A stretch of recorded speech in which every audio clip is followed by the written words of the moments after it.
Hello, I'm Solid Snake. I hope you're enjoying the show so far. Today, I have the pleasure of interviewing my favorite developer from 4chan, ignominious at that, Pomaodev.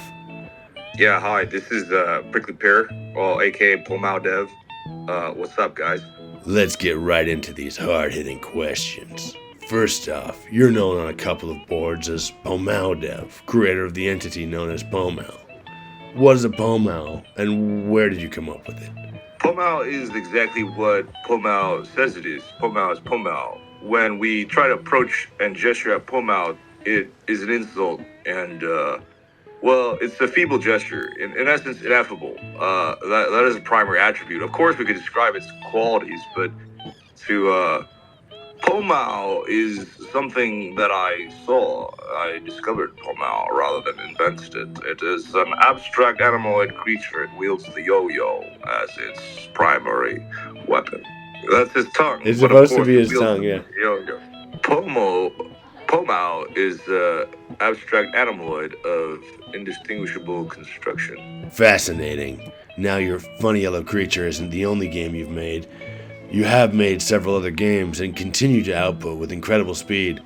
How do you juggle having so many projects at any one given time?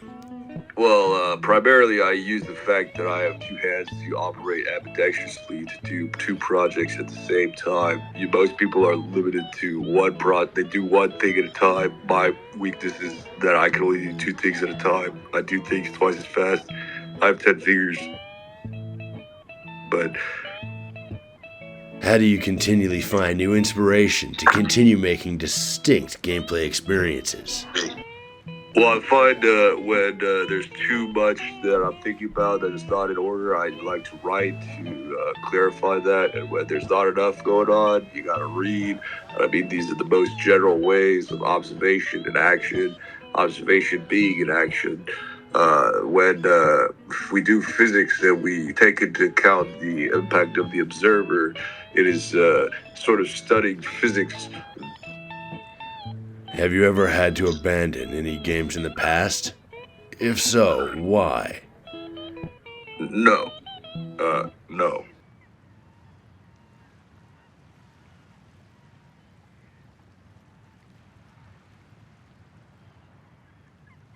You have a history with Microsoft and their AI team.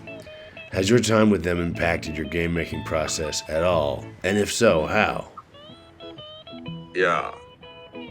I forget what I said. Oh, Microsoft. I guess, in a way, I am them. And they are me. But I believe that Microsoft is. What drew you to 4chan and eventually the VG board and the thread AGDG? Has being in the community influenced how you make games or what games you make? This board, AD, where has clowns. What advice would you give to someone who is just starting out in their game dev journey? You gotta know when to go breadth first and when to go depth first in your overall optimization of the search of the network, of the graph, of the you could actually do or like find in this course of like investing into particular futures, making decisions, I mean. And you gotta go breadth first sometimes, because like your project is like a piece of paper and redo it because your shit sucks. And so figure it out. And also, given this something like Are there any projects you're currently working on? when you do what you love, you ain't working. So I'm not working on anything, dude.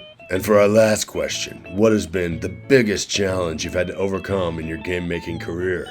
The anxiety and the pain, like my clone, I cloned myself in '64, and it fucking ate my feet. And because he ate my feet, now I have to hover everywhere, and I hover places for that reason. You see, this clone is me, but opposite and corrupt.